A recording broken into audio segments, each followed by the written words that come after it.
Naisip niyo na ba kung gaano kadaling manipulahin tayo sa social media? Gamit lang ang mga salita?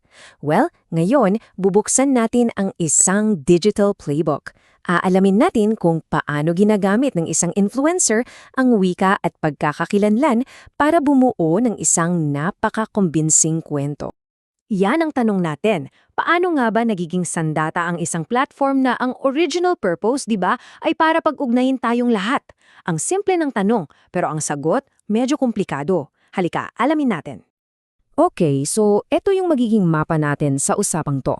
Sa kaliwa, makikita nyo yung mga tactics ng influencer, yung paggawa ng hierarchy, yung paglalaro sa salita hanggang sa pagbuo ng isang echo chamber.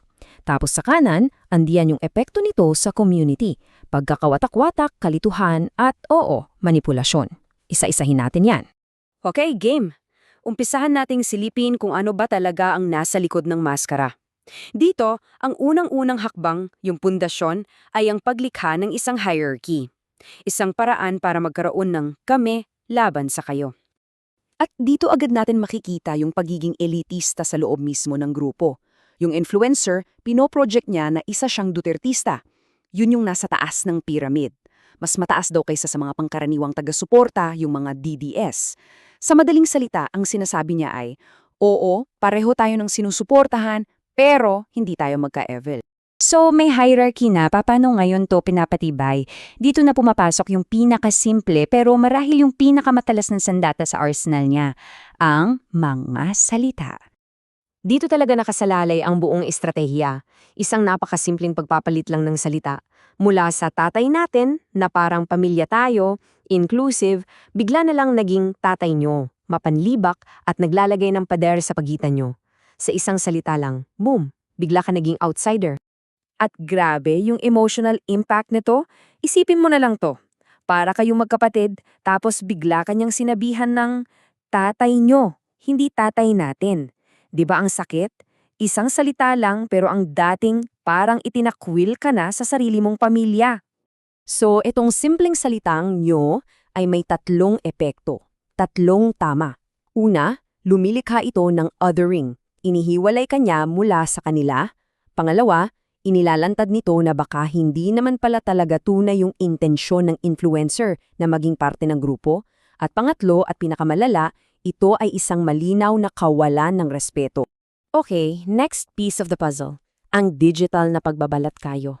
Dito, yung influencer, hindi lang isa yung mukha niya online. Gumagawa siya ng marami para makontrol yung narrative at syempre para makaiwas sa anumang pananagutan.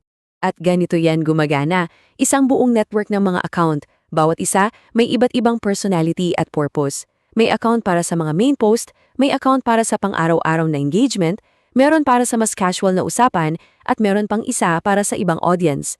Ang goal, siguraduhin na boses niya ang laging nangingibabaw kahit sa ang sulok ng internet.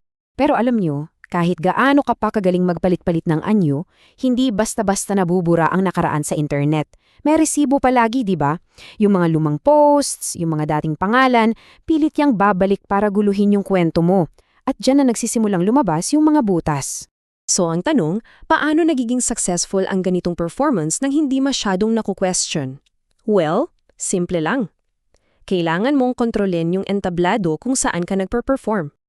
At dito na pumapasok yung tinatawag na echo chamber.